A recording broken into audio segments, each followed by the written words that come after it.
Hey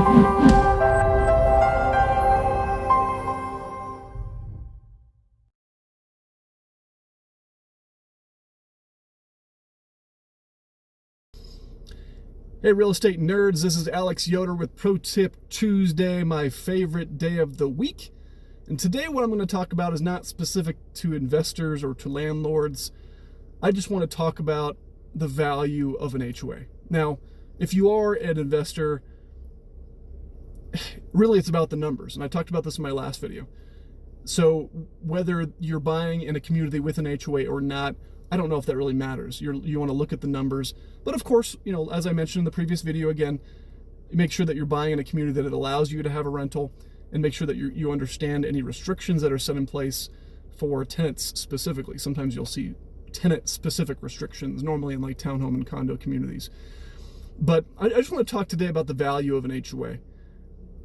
Because previously, and even just to say that is a huge jump for me, because previously I hated HOAs, okay?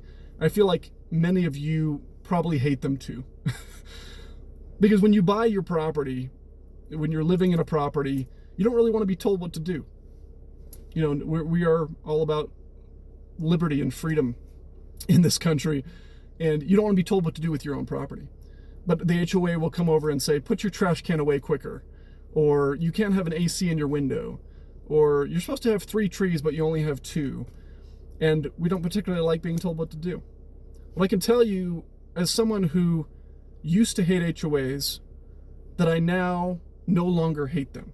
I wouldn't say I love them, but I no longer hate them. Because if you're living in a neighborhood where, and in so many neighborhoods in Colorado Springs, you are about 2 seconds away from your neighbor. My neighbor is right there, okay? 3-4 feet away from my house. And that's very common. And because of that, I see more of the value, because they protect the property values and they protect the aesthetic of the neighborhood. The last house that I lived in made me appreciate HOAs more, because I had 2 specific neighbors.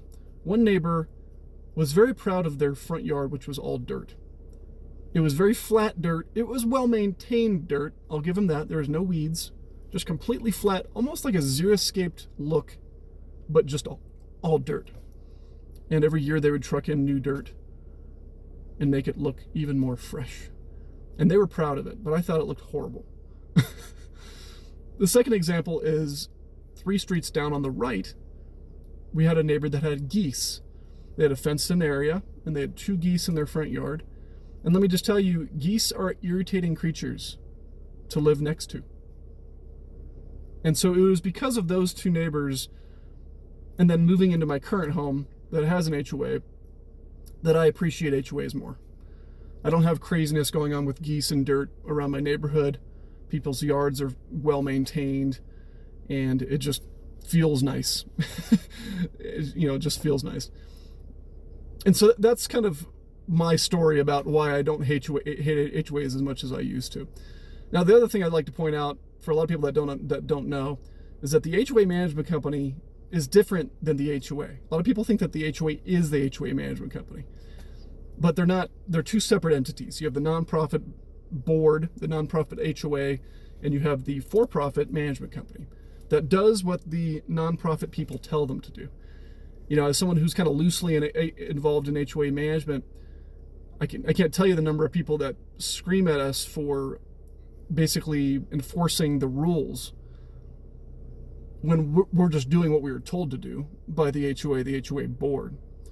So they think that we have a division that does HOA management that I'm not involved in, but they feel like we are a horrible company because we are doing what we were told to do. And I just want to highlight that distinction. So anyway, that's all for today. Alex Yoder, Dorman Real Estate Management Pro Tip Tuesday. We'll see you next week.